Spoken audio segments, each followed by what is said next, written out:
पिछले अध्याय में हमने देखा कि कैसे महावीर अर्जुन कुरुक्षेत्र की युद्ध भूमि पर अपने ही स्वजनों को सामने देखकर मोह में डूब गया। उसने अपना गांडीव धनुष रख दिया, रथ में बैठ गया और आंखों से आंसू बहाने लगा।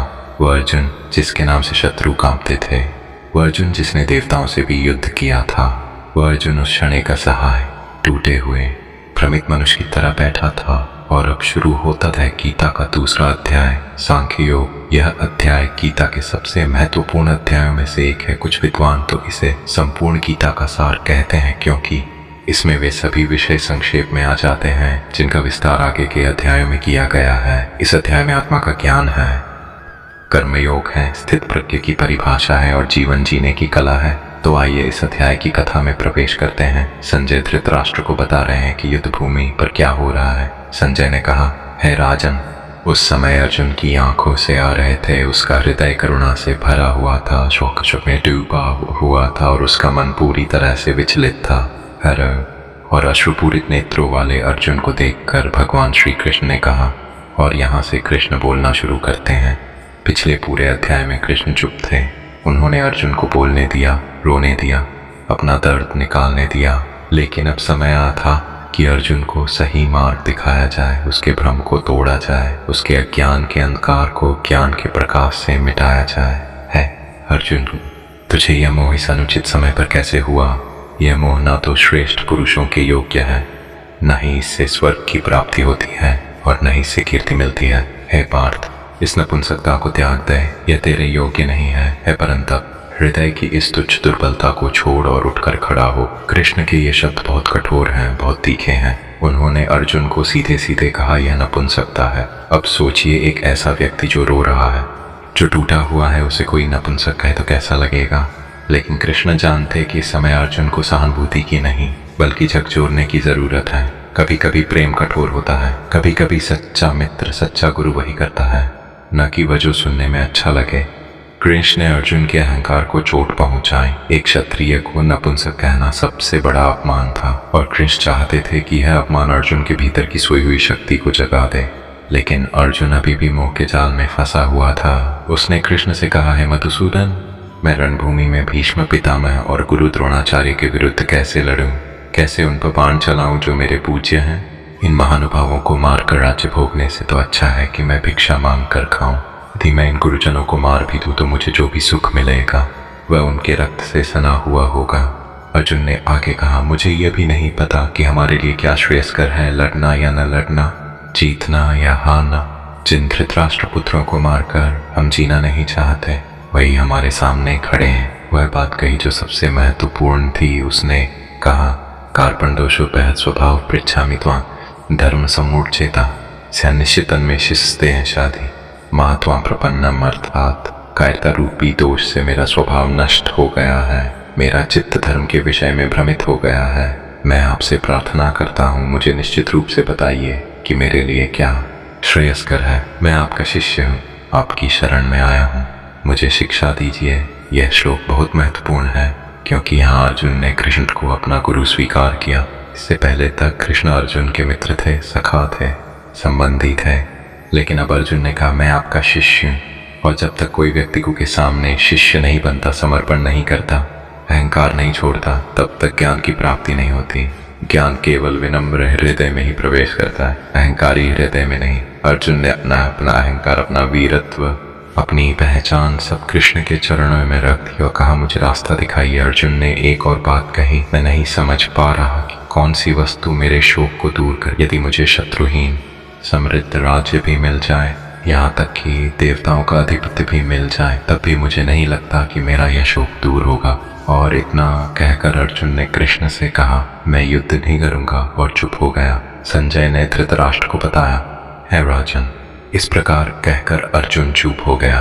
तब दोनों सेनाओं के बीच में शोक से व्याकुल हुए उस अर्जुन को भगवान श्री कृष्ण ने मुस्कुराते हुए कहा, ध्यान दीजिए, कृष्ण मुस्कुरा रहे हैं। अर्जुन रो रहा है और कृष्ण मुस्कुरा रहे हैं। यह मुस्कान किसी उपहास की नहीं थी, यह उस व्यक्ति की मुस्कान थी जो सब कुछ जानता है, जो जानता है कि सब ठीक होगा, जो जानता है कि अर्जुन का यह भ्रम अस्थायी है और ज्ञान से यह भ्रम टूट जाएगा। वही मुस्कान थी जो एक माँ के चेहरे पर तब होती है जब उसका छोटा बच्चा किसी छोटी सी बात पर रो रहा होता है, माँ जानती है रोना कुछ देर में बंद हो जाएगा, सब ठीक है।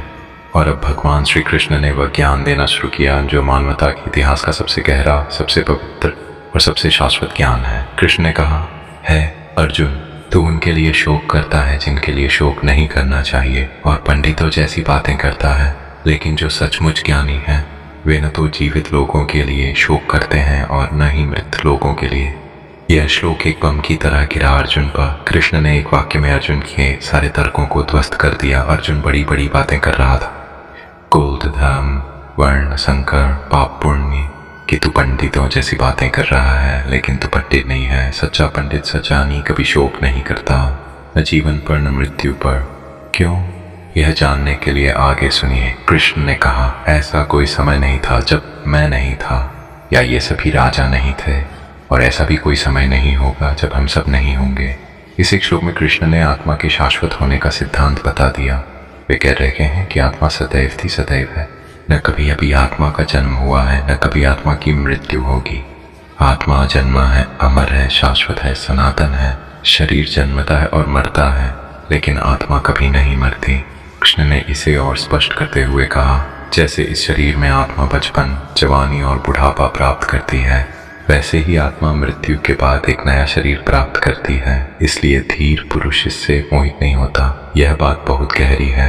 सोचिए, जब हम बच्चे थे तब हमारा शरीर छोटा था, फिर जवानी आई, शरीर बदल गया, फिर बुढ़ापा आएगा, शरीर फिर बदलेगा।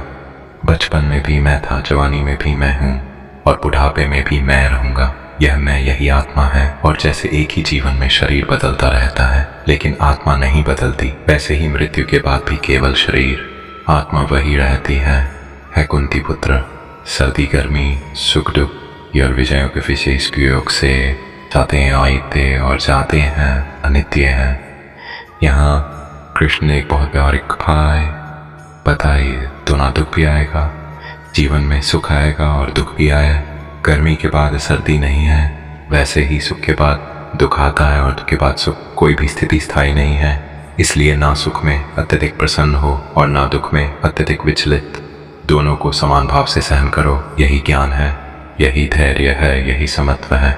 कृष्ण ने पुरुष श्रेष्ठ, जिस व्यक्ति को सुख दुख विचलित नहीं करते, जो दोनों में समान रहता है, वह व्यक्ति अमृतत्व का अधिकारी है, वही मोक्ष प्राप्त करता है। और अब कृष्ण ने आत्मा के स्वरूप का और विस्तार से वर्णन किया। यह वर्णन गीता के सबसे प्रसिद्ध और सबसे महत्वपूर्ण श्लोकों में से है। ने से कहा, अस्त्य वस्तु का अस्तित्व नहीं होता और सत्य वस्तु का कभी अभाव नहीं होता। इन दोनों का सत्य तत्वदर्शी ज्ञानियों ने देख लिया है।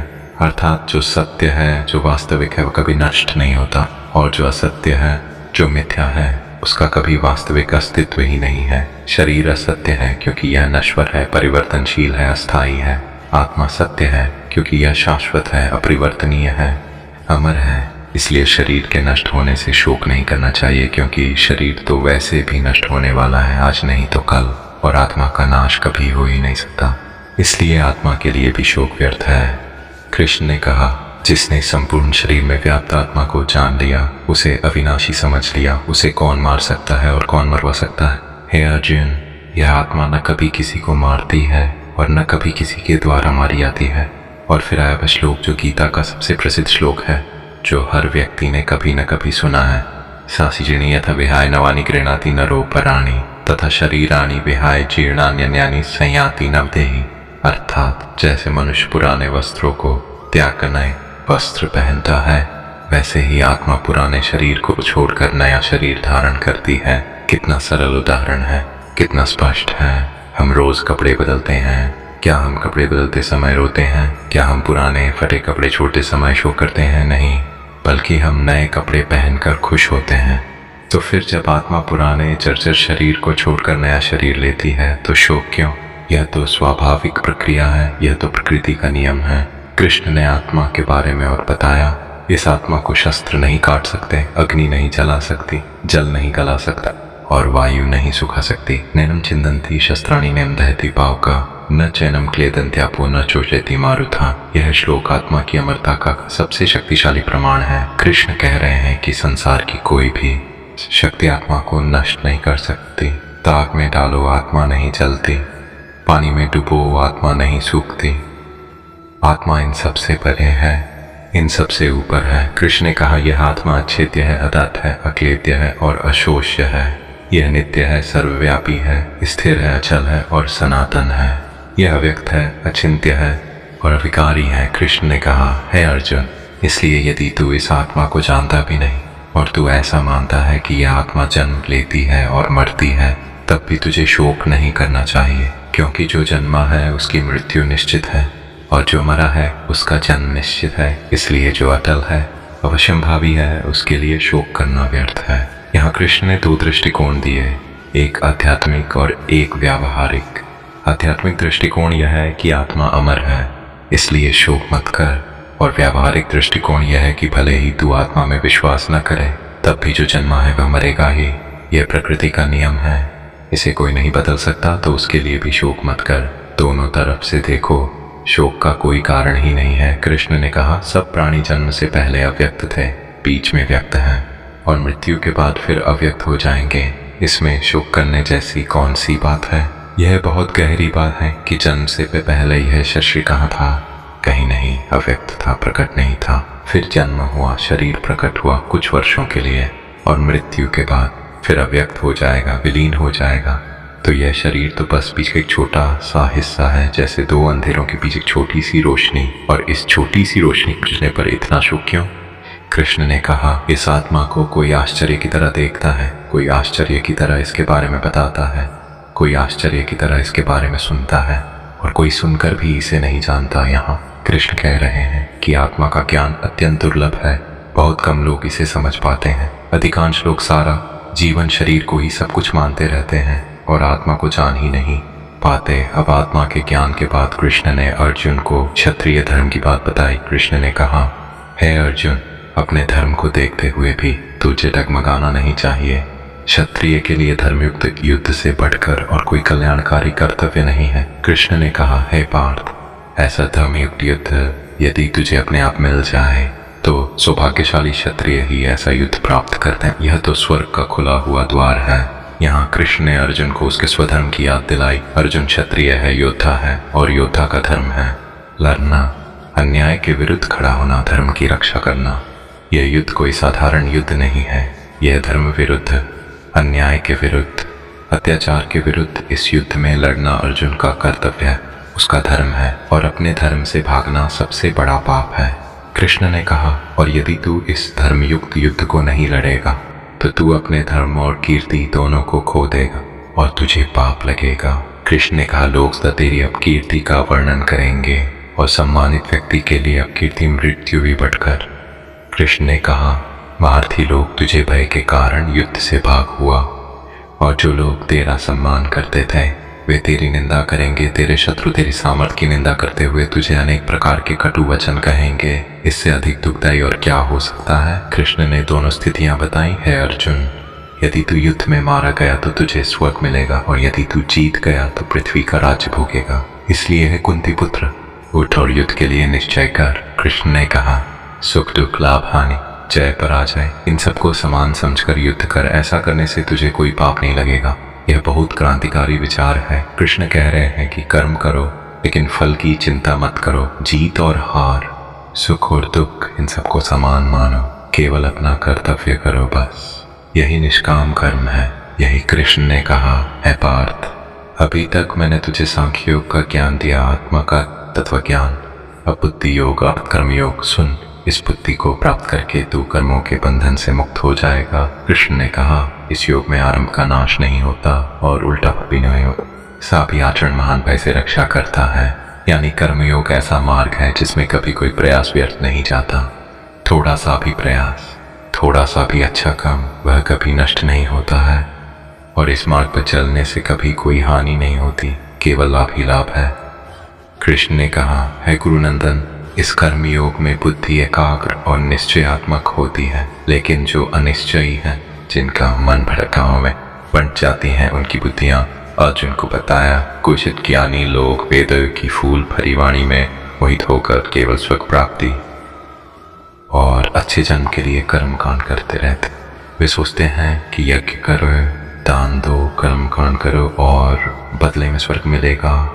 लेकिन कृष्ण ने कहा कि यह सब माया है, यह सब बंधन है। जो लोग भोग और ऐश्वर्य में आसक्त हैं उनकी बुद्धि कभी एकाग्र नहीं हो सकती, वे कभी समाधि में स्थित नहीं हो सकते। कृष्ण ने कहा वेदों का विषय 3 गुणों से संबंधित है, सत्व, रज और तम है अर्जुन। तू इन 3 गुणों से ऊपर उठ, नित्य सत्व में स्थित हो, योगक्षेम की चिंता छोड़ और आत्मवान हो। और फिर कृष्ण ने वह श्लोक कहा जो कर्मयोग का मूल मंत्र है, जो गीता का हृदय है। कर्मण्येवाधिकारस्ते मा फलेषु कदाचन मा कर्म फल हेतुर्भूर्मा ते संगोष्ठ कर्मणि, अर्थात तेरा अधिकार केवल कर्म करने में है, फल में कभी नहीं। तू अहेतु मत बन और कर्म न करने में भी तेरी आसक्ति न हो।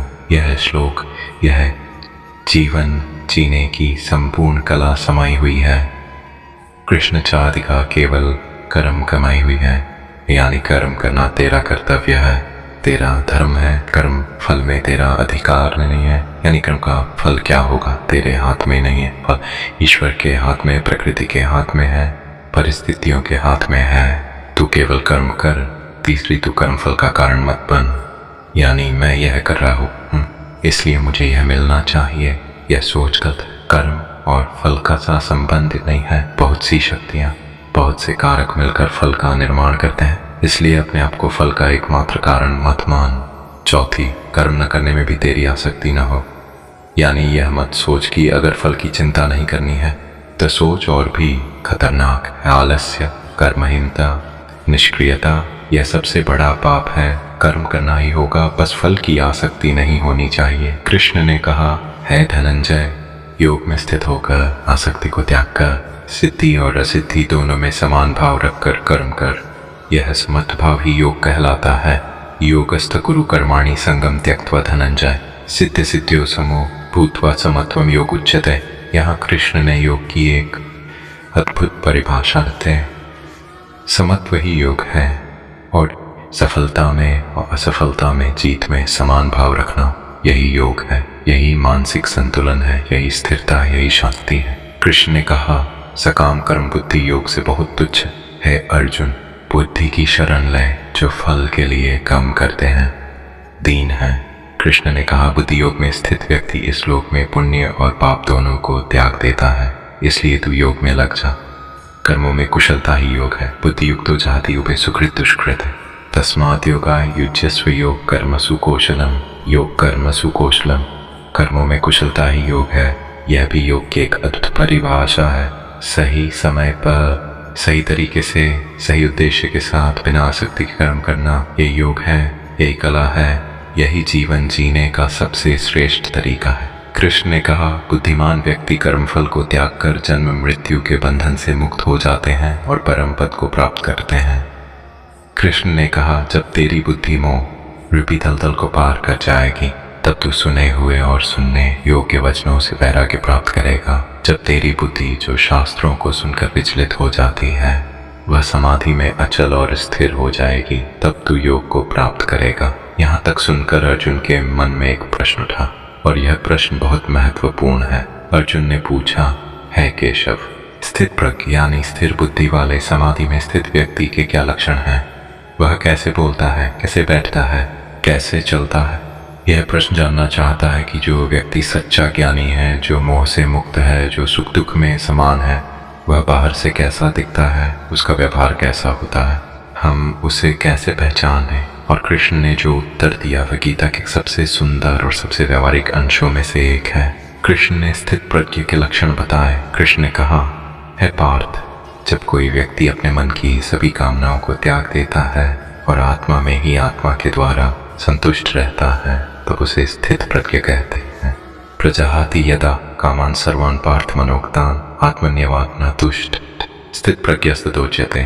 कामना यही सब दुखों का मूल है। जब तक मन में कामनाएं हैं, एक कामना पूरी होती है तो दूसरी जन्म लेती है, और यदि कामना पूरी न हो तो दुख होता है, क्रोध आता है। इसलिए जो व्यक्ति सभी कामनाओं से मुक्त हो जाता है, जो आत्मा में ही संतुष्ट है, जिसे बाहरी वस्तुओं की जरूरत नहीं, वही स्थित प्रज्ञा ज्ञानी है। कृष्ण ने कहा जो दुखों में उद्विग्न नहीं होता, सुखों में स्पृहा नहीं करता, और जिसका राग, भय और क्रोध नष्ट हो गया है, ऐसा मुनि स्थित प्रज्ञ कहलाता है। कृष्ण ने कहा जो सर्वत्र स्नेह रहित है, शुभ या अशुभ वस्तु प्राप्त होने पर न प्रसन्न होता है, उसकी बुद्धि स्थिर है। कृष्ण ने कहा, जैसे कछुआ अपने सभी अंगों को अपने खोल में समेट लेता है, वैसे ही जब कोई व्यक्ति अपनी इंद्रियों को विषय से सर्वथा हटा लेता है तब उसकी बुद्धि स्थिर कहलाती है। यह कछुए का उदाहरण बहुत सुंदर है। कछुआ जब खतरा महसूस करता है तो अपने सारे अंग, पैर, पूंछ सब अपने खोल में छुपा लेता है। वैसे ही ज्ञानी व्यक्ति जब संसार के विषयों को देखता है तो वह अपनी इंद्रियों को वापस खींच लेता है, उन्हें विषयों में भटकने नहीं देता। वह अपनी आंखों को, कानों को, मन को, सबको अपने वश में रखता है। कृष्ण ने कहा, विषयों से दूर रहने वाले व्यक्ति के विषय तो छूट जाते हैं, लेकिन विषयों का रस, विषयों की इच्छा बनी रहती है। परंतु परमात्मा का साक्षात्कार हो जाने पर विषयों का रस भी समाप्त हो जाता है। बहुत गहरी बात है। बहुत से लोग बाहर से विषयों का त्याग कर देते हैं, वे खाना छोड़ देते हैं, संसार छोड़ देते हैं, मन में चले जाते हैं, लेकिन उनके मन विषयों की चाह बनी रहती है। वे शरीर से तो सन्यासी हैं, लेकिन मन से संसारी हैं। कृष्ण कह रहे हैं कि यह सच्चा वैराग्य नहीं है। सच्चा वैराग्य तब है जब विषयों का रस ही समाप्त हो जाए, जब मन में विषयों की चाह ही ना रहे, और यह तभी होता है जब परमात्मा का साक्षात्कार हो, जब आत्मा का ज्ञान हो। कृष्ण ने कहा है, कुंती पुत्र, प्रयत्नशील ज्ञानी व्यक्ति के मन को भी चंचल इंद्रियां बलपूर्वक हर लेती हैं। यानी इंद्रियों को वश में करना अत्यंत कठिन है। बड़े बड़े ज्ञानी, बड़े बड़े तपस्वी भी इंद्रियों के सामने हार जाते हैं। विश्वामित्र जैसे महान ऋषि भी मेनका के सामने अपनी तपस्या भूल गए। इसलिए इंद्रियों को वश में रखना अत्यंत आवश्यक है। कृष्ण ने कहा, इसलिए जो व्यक्ति अपनी सभी इंद्रियों को वश में करके मुझ में परमात्मा मन लगाकर बैठता है, उसकी बुद्धि स्थिर है। और फिर कृष्ण ने एक अत्यंत महत्वपूर्ण श्रृंखला बताई, पतन की श्रृंखला, जो हर मनुष्य को समझनी चाहिए। यह श्रृंखला बताती है कि मनुष्य कैसे धीरे धीरे पतन की ओर जाता है। कृष्ण ने कहा, विषयान पुंस संगस्तेषु उपजायते, संगात् संजायते काम, कामात् क्रोधो विजायते, क्रोधात् भवति सम्मोह, सम्मानशात् बुद्धिनाशो, बुद्धिनाशात् प्रणश्यति। विषयों का चिंतन करने से उनमें आसक्ति उत्पन्न होती है। आसक्ति से कामना जन्म लेती है। कामना पूरी न होने पर क्रोध आता है। क्रोध से सम्मोह होता है। सम्मोह से स्मृति भ्रष्ट होने से बुद्धि नष्ट हो जाती है, और बुद्धि नष्ट होने से मनुष्य का पतन हो जाता है। यह पतन की सीढ़ी है, इसे ध्यान से समझिए। विषय चिंतन जैसे कोई व्यक्ति बार बार किसी विलासिता के बारे में सोचता है, आसक्ति, बार बार सोचने से उस वस्तु में मोह हो जाता है, लगाव हो जाता है। कामना आसक्ति से यह इच्छा पलवती हो जाती है। क्रोध, जब कामना पूरी नहीं होती तो क्रोध आता है, मुझे क्यों नहीं मिला। क्रोध में मनुष्य सही गलत का भेद भूल जाता है, भ्रमित हो जाता है। स्मृति भ्रंश को यह भी याद नहीं रहता कि उसे क्या करना चाहिए, क्या नहीं। वह अपने संस्कार, अपनी शिक्षा, अपने मूल्य सब भूल जाता है। जब स्मृति जाती है तो बुद्धि यानी विवेक शक्ति नष्ट हो जाती है। मनुष्य पशु की तरह हो जाता है, बिना सोचे समझे कुछ भी करने लग। सर्वनाश और बुद्धि नष्ट होने से मनुष्य का पूरी तरह पतन हो जाता है। यह श्रृंखला आज भी उतनी ही सत्य है जितनी हजारों वर्ष पहले। देखिए, एक व्यक्ति शराब के बारे में सोचता है, फिर उसमें आसक्ति हो जाती है, फिर कामना, मुझे पीनी है, फिर जब नहीं मिलती तो क्रोध, फिर भ्रम, फिर स्मृति भ्रंश, फिर बुद्धि नाश, और अंत में सर्वनाश। यही प्रक्रिया किसी भी व्यसन, किसी भी बुरी आदत के साथ होती है, और इसका विपरीत भी सत्य है। कृष्ण ने कहा, लेकिन जो व्यक्ति अपनी इंद्रियों को वश में रखकर राग द्वेष से मुक्त होकर विषयों का सेवन करता है, वह प्रसाद अर्थात अंतःकरण की शुद्धि प्राप्त करता है। प्रसाद से सभी दुखों का नाश हो जाता है, और प्रसन्न चित्त व्यक्ति की बुद्धि शीघ्र ही स्थिर हो जाती है। यानी विषयों का पूरी तरह त्याग जरूरी नहीं है, लेकिन विषयों के प्रति राग और द्वेष नहीं होना चाहिए। खाना खाओ, लेकिन खाने के गुलाम मत बनो। संसार में रहो, लेकिन संसार से बंधो मत। जो योग से रहित तल है, उसके पास निश्चयात्मक बुद्धि नहीं होती। बुद्धि के बिना भावना, ध्यान शक्ति नहीं होती।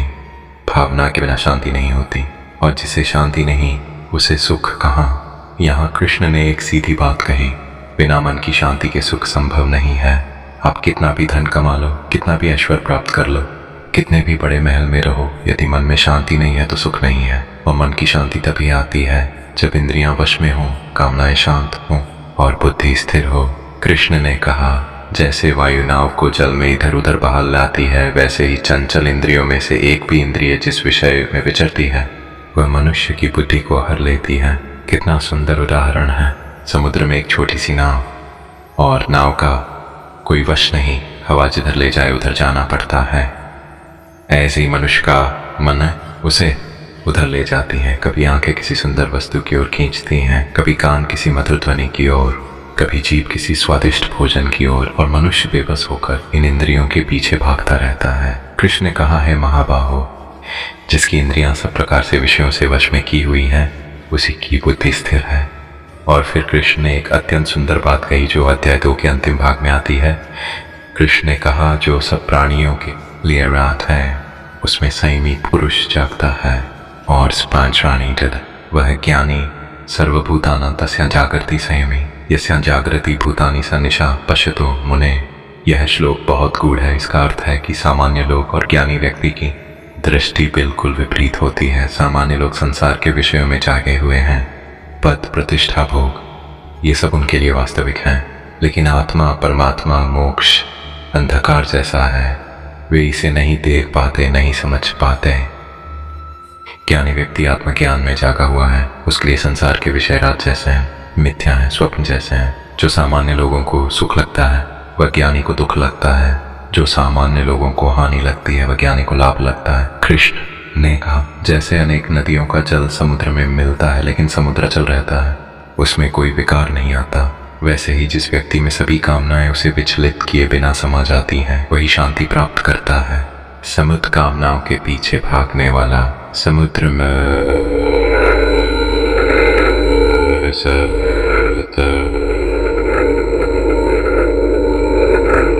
वह स्थिर रहता है, अचल है। ऐसे ही ज्ञानी व्यक्ति, उसके जीवन में सुख आता है, दुख आता है, सफलता आती है, असफलता आती है, सब कुछ आता है, लेकिन वह विचलित नहीं होता, अशांत नहीं होता। वह समुद्र की तरह स्थिर रहता है, शांत रहता है। कृष्ण ने कहा, जो व्यक्ति सभी कामनाओं त्याग कर ममता रहित, अहंकार रहित और इच्छा रहित होकर विचरण करता है। और अध्याय के अंत में कृष्ण ने कहा, एषा ब्राह्मी स्थिति पार्थ नैनां प्राप्य विमुह्यति स्थितवत्स्यामन्तकालयेऽपि ब्रह्म निर्वाण मृच्छति। अर्थात है पार्थ, यह ब्राह्मी स्थिति है, ब्रह्म में स्थित होने की स्थिति। इसे प्राप्त करके मनुष्य कभी मोहित नहीं होता, और अंतकाल में भी यदि कोई इस स्थिति में स्थित हो जाए तो वह ब्रह्म निर्वाण परम मुक्ति को प्राप्त होता है। यह अध्याय का अंतिम श्लोक है और यह एक अद्भुत आशा का संदेश देता है। कृष्ण कह रहे हैं कि यदि पूरे जीवन भर तुम यह स्थिति प्राप्त नहीं कर सके तो भी चिंता मत करो। यदि अंतिम क्षण में भी, मृत्यु के समय भी तुम इस स्थिति में स्थित हो जाओ तो भी तुम्हें मुक्ति मिल जाएगी, यानी कभी भी देर नहीं हुई है। किसी भी क्षण तुम ज्ञान की ओर मुड़ सकते हो, ईश्वर की शरण में जा सकते हो। अब इस संपूर्ण अध्याय का अर्थ समझते हैं। पहला संदेश, आत्मा अमर है, शरीर है, परिवर्तनशील है लेकिन आत्मा जन्मा है, अमर है, शाश्वत है। मृत्यु केवल शरीर का बदलना है, आत्मा का नाश नहीं, इसलिए मृत्यु से डरना या शोक करना व्यर्थ है। दूसरा संदेश, अपना कर्तव्य करो। हर व्यक्ति का एक स्वधर्म है, एक कर्तव्य है, उस कर्तव्य से भागना सबसे बड़ा पाप है। अर्जुन का कर्तव्य था युद्ध करना और कृष्ण ने उसे वही करने के लिए प्रेरित किया। तीसरा संदेश, निष्काम कर्म करो लेकिन फल की चिंता मत करो और असफलता दोनों में समान रहो। यही समत्व है, यही योग है। चौथा संदेश, इंद्रियों को वश में रखो। इंद्रियां मनुष्य की सबसे बड़ी शत्रु हैं।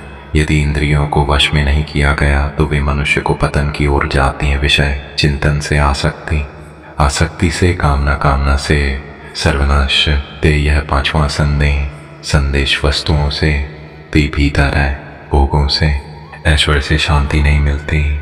शांति मन की समन से आती है, आत्मज्ञान से आती है। छठा संदेश, स्थित प्रज्ञ बन, सुख में न फूलो दुख में न कुमलाओ। जीत में अहंकार मत करो, हार में निराश मत हो, चाहे कुछ भी हो। सातवां संदेश, ज्ञान ही मुक्ति का मार्ग है। जब तक मनुष्य अज्ञान में है वह मोह, शोक, भय और दुख से घिरा रहता है, लेकिन जब ज्ञान का प्रकाश होता है तो ज्ञान का अंधकार स्वतः समाप्त हो जाता है। जैसे सूर्य के उदय से रात का अंधकार मिट जाता है। संदेश में स्वयं को ज्ञानी माना, तब तक वह भ्रमित रहा, लेकिन जब उसने कृष्ण को पुरस्कार किया, समर्पण किया, तब ज्ञान का द्वार खुला। इसलिए जीवन में एक सच्चे गुरु की आवश्यकता है जो हमारे भ्रमों को तोड़े, हमारे अज्ञान को मिटाए और हमें सत्य का दर्शन कराए। नवा संदेश, कभी भी देर नहीं हुई है। कृष्ण ने कहा कि अंतकाल में भी यदि कोई भ्रम में स्थित हो जाए तो मुक्ति मिलती है। इसका अर्थ है कि चाहे आपने कितनी भी गलतियां की, चाहे आपका अतीत कैसा भी रहा हो, किसी भी क्षण आप बदल सकते हैं, सही मार्ग पर आ सकते हैं और अपने जीवन को सार्थक बना सकते हैं। 10वां संदेश, जीवन एक युद्ध भूमि है। कुरुक्षेत्र केवल बाहरी युद्ध भूमि नहीं है। हर मनुष्य का जीवन एक कुरुक्षेत्र है जहाँ प्रतिदिन अच्छाई और बुराई, धर्म और अधर्म, ज्ञान और अज्ञान के बीच युद्ध चलता है और हर मनुष्य को अर्जुन की तरह इस युद्ध में लड़ना है, अपने कर्तव्य का पालन करना है, मोह को त्यागना है और धर्म के पक्ष में खड़ा होना है। और जैसे अर्जुन के साथ कृष्ण थे, वैसे ही यदि हम ईश्वर को अपने जीवन का सारथी बना लें तो कोई भी युद्ध, कोई भी कठिनाई, कोई भी चुनौती हमें पराजित नहीं कर सकती। यह अध्याय गीता का आधार स्तंभ है। इसमें वे सभी बीज बोए गए हैं जो आगे के अध्याय में वृक्ष बनकर विकसित होंगे। आत्मा का ज्ञान, कर्मयोग, समत्व, संयम, स्थित प्रज्ञता, ये सभी अध्याय में परिचित कराए गए हैं और आगे इन पर विस्तार से चर्चा होगी। अगले अध्याय में, अध्याय 3, कर्मयोग, कृष्ण अर्जुन को बताएंगे कि कर्म क्यों आवश्यक है, कर्म से मुक्ति कैसे मिलती है और निष्काम कर्म का क्या अर्थ है। हे कृष्ण, यदि आप बुद्धि को कर्म से श्रेष्ठ मानते हैं तो फिर मुझे इस भयंकर कर्म युद्ध में क्यों लगा रहे हैं। और कृष्ण उसे बताएंगे कि कोई भी व्यक्ति एक क्षण के लिए भी कर्म के बिना नहीं रह सकता। प्रकृति के गुण उससे कर्म कराते ही हैं, इसलिए कर्म का त्याग संभव नहीं है। केवल कर्मफल की आसक्ति का त्याग संभव है, लेकिन वह अगले अध्याय की बात है। आज के लिए बस इतना ही, मिलते हैं अगले अध्याय में। जय श्री कृष्णा।